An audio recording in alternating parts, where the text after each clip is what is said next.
और अब बात युद्ध के बीच ज़ेलेंस्की की इफ्तार पार्टी की तस्वीरें सामने आ रही हैं, जिसे लेकर दावा ये किया जा रहा है कि ज़ेलेंस्की ने इफ्तार पार्टी में क्राइमिया को क्रेमलिन से मुक्त करने की कसम खाई। और इसी पार्टी में ज़ेलेंस्की ने यूक्रेन की सेना के जवान, मुस्लिम नेताओं और राजदूत से मुलाकात की।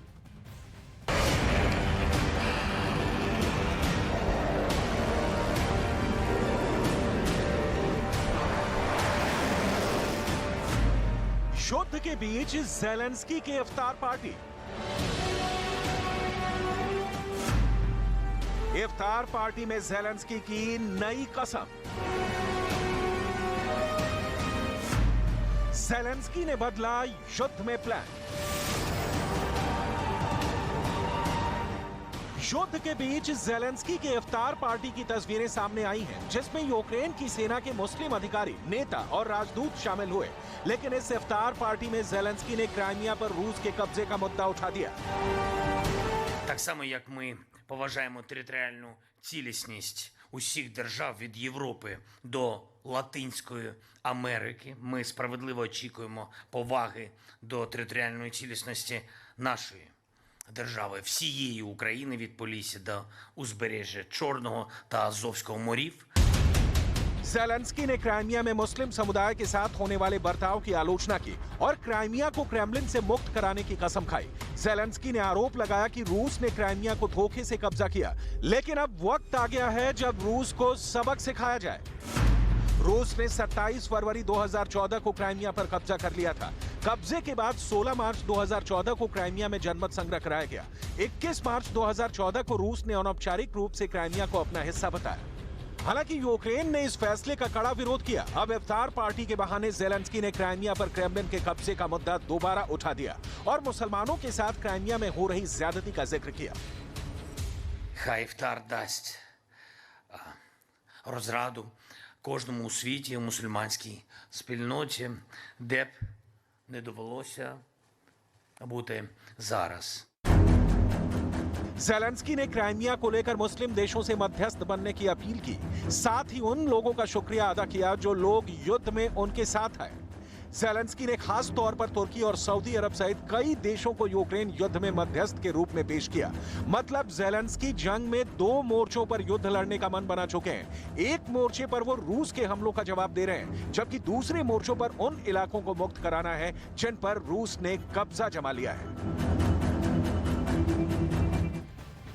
और ताइवान की राष्ट्रपति के अमेरिका दौरे के बाद चीन बौखला गया है और वो अब सीधे ताइवान और अमेरिका को ललकारने लगा है। चीन ने ताइवान के पास सैन्य अभ्यास भी शुरू कर दिया है। वहीं ताइवान स्ट्रेट में चीन ने ऐसी हरकत की जिससे लगा कि मानो वो ताइवान पर हमला करने ही वाला है।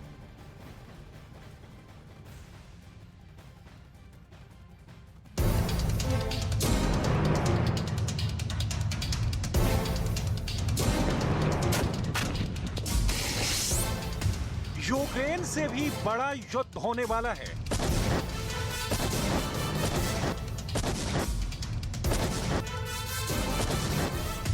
वो महायुद्ध दुनिया के 2 सुपर पावर के बीच होने वाला है।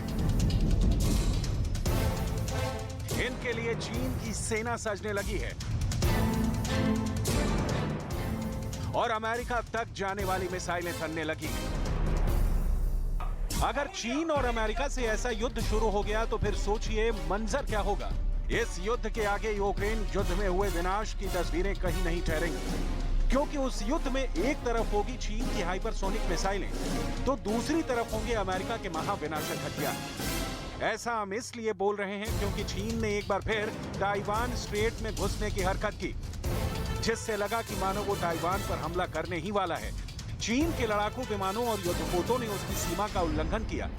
चीन के सबसे खतरनाक लड़ाकू विमानों ने ताइवान की सीमा के पास उड़ान भरी और उसके घातक मिसाइलों से लैस जंगी जहाजों ने ताइवान की घेरेबंदी कर दी। ताइवान की नौसेना के मुताबिक चीन के 42 फाइटर प्लेन और 3 युद्धपोत ताइवान की सीमा के बेहद करीब आ गए थे। इनमें चीन के सबसे आधुनिक J-10 लड़ाकू विमान भी शामिल थे। ताइवान ने दावा किया कि चीन के जंगी जहाजों ने ताइवान स्ट्रेट में बनी मीडियन लाइन को पार किया और उसकी सीमा की तरफ बढ़े। मीडियन लाइन अमेरिका की ओर से बनाई गई वो लाइन है जो ताइवान स्ट्रेट में चीन और ताइवान को अलग करती है। मतलब चीन ने ताइवान की सीमा के करीब इतना बड़ा सैन्य अभ्यास शुरू कर दिया जिसकी धमक अमेरिका तक सुनाई दी। ताइवान की राष्ट्रपति के अमेरिका दौरे से बौखलाए चीन ने ये शक्ति प्रदर्शन शुरू किया है। चीन साफ तौर पर संदेश देने वाला है कि वो युद्ध के लिए तैयार है। ऐसा हम इसलिए बोल रहे हैं क्योंकि 20 लाख सैनिकों वाली पीपल्स लिबरेशन आर्मी दुनिया की सबसे बड़ी सेना है और वो अपनी सेना, नौसेना और वायुसेना के आधुनिकीकरण पर पैसा पानी की तरह बहा रहा है और अपनी सेना को सर्वशक्तिमान करने में जुटा है। वहीं चीन की ताकत की बात करें तो चीन की मिलिट्री के पास 3,285 एयरक्राफ्ट हैं। चीन के पास 1200 लड़ाकू विमान हैं। चीन के पास 912 हेलीकॉप्टर हैं, जिसमें से 91 अटैक हेलीकॉप्टर हैं, 5,250 टैंक, 35,000 बख्तरबंद वाहन, 4,120 आर्टिलरी है। चीन हमेशा से ताइवान को अपने देश का हिस्सा मानता है। वो कई बार कह चुका है कि ताइवान आज नहीं तो कल चीन में शामिल होगा, चाहे इसके लिए जंग क्यों न करनी पड़े। जब से रूस ने यूक्रेन में जंग शुरू की है, तब से एशिया में ताइवान को लेकर नए युद्ध का खतरा मंडराने लगा है, क्योंकि जो काम रूस ने यूक्रेन में किया है वही चीन ताइवान के साथ करना चाहता है, जिसकी फुल प्रूफ तैयारी पूरी हो गई है। पर इन सब के बीच में अमेरिका खड़ा है, जिसका मुकाबला चीन से होने वाला है।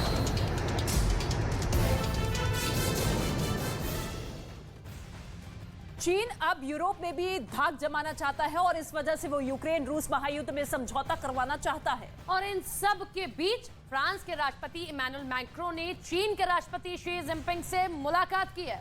बताया जा रहा है कि इस मुलाकात का मुख्य मुद्दा यूक्रेन जंग था। पश्चिमी मीडिया के मुताबिक इमैनुअल मैक्रों शी जिनपिंग को मनाने पहुंचे हैं ताकि वो जंग रोकने के लिए पुतिन पर दबाव बना सके। हालांकि पिछले महीने ही शी जिनपिंग ने मॉस्को का दौरा किया था और उन्होंने पुतिन के सामने जंग खत्म करने के लिए पीस प्लान भी रखा था।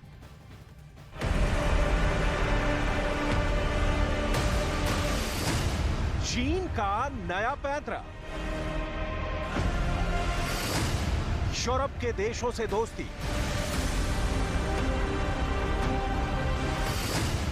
खतरे में अमेरिका की बादशाह,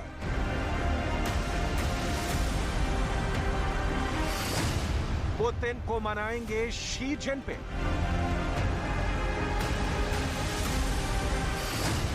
और खत्म हो जाएगी यूक्रेन की जंग। पश्चिमी देशों के नेता कई दिनों से चीन की खुशामद कर रहे थे कि वो रूस और यूक्रेन के बीच जारी युद्ध खत्म करने में उनकी मदद करें। अब चीन ने भी उनके हां में हां मिला दिया है। पश्चिमी मीडिया ने दावा किया कि पुतिन पर दबाव बनाने के लिए फ्रांस के राष्ट्रपति इमैनुअल मैक्रों ने चीन के राष्ट्रपति शी जिनपिंग से मुलाकात की। मैक्रों 3 दिन के दौरे पर चीन पहुंचे थे, जहां दोनों देशों के बीच कई कारोबारी समझौते हुए, लेकिन बताया जा रहा है कि इस दौरे का मुख्य मुद्दा यूक्रेन जंग ही था। पश्चिमी मीडिया के मुताबिक इमैनुअल मैक्रों शी जिनपिंग को मनाने पहुंचे थे ताकि वो जंग रोकने के लिए पुतिन पर दबाव बना सके।